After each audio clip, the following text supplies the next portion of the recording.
नई दिल्ली में राष्ट्रीय रक्षा विश्वविद्यालय आरआरयू और सशस्त्र सीमा बल एसएसबी ने एक समझौता किया है। सहयोग से राष्ट्रीय सुरक्षा प्रशिक्षण और मान्यता को मजबूती मिलेगी। इसका उद्देश्य अकादमिक शोध और सीमा सुरक्षा बलों की जमीनी जरूरतों के बीच की दूरी को कम करना है।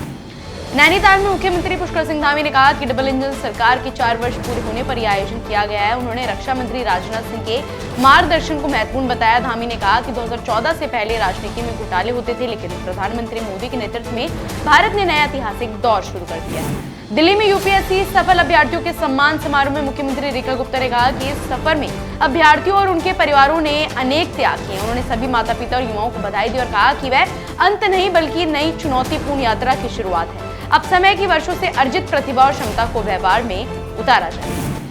हल्द्वानी में रक्षा मंत्री राजनाथ सिंह ने कहा कि सरकारी कार्य और सेवाओं में महिलाओं की भागीदारी लगातार बढ़ रही है। उन्होंने राज्य सरकार द्वारा महिलाओं को 33% आरक्षण देने और 19,500 करोड़ रुपए से अधिक का बजट पेश करने की सराहना की। सिंह ने बताया कि महिलाओं के कल्याण के लिए कई योजनाएं भी शुरू की गई। देहरादून में अंतर्राष्ट्रीय वन दिवस पर 2 दिवसीय राष्ट्रीय कार्यशाला के उद्घाटन सत्र में केंद्रीय मंत्री भूपेंद्र यादव ने कहा कि सतत विकास के लिए अर्थव्यवस्था और पर्यावरण के बीच संतुलन जरूरी है। उन्होंने प्रकृति संरक्षण में भारत की उपलब्धियों को रेखांकित किया। यादव ने नेचर फर्स्ट दृष्टिकोण अपनाने की अपील की ताकि धरती रहने योग्य बने।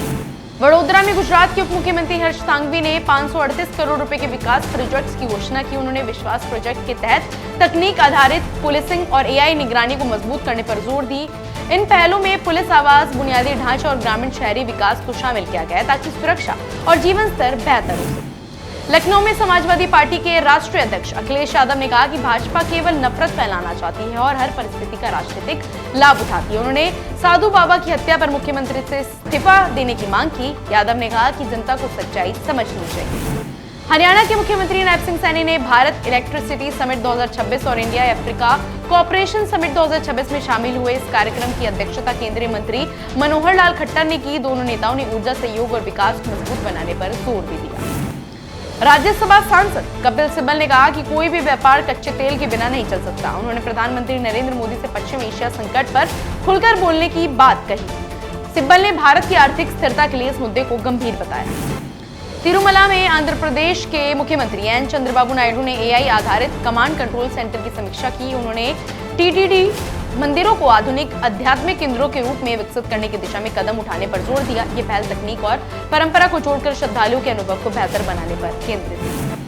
तमिलनाडु चुनावों पर एआईएडीएमके नेता राजन चेलप्पा ने कहा कि उनकी पार्टी कभी गुलाम नहीं रही है और उन्होंने अपने अधिकारों से समझौता नहीं किया। उन्होंने डीएमके के भाजपा की गुलाम वाले आरोप को खारिज किया। चेलप्पा ने पार्टी की स्वतंत्र पहचान पर जोर दिया।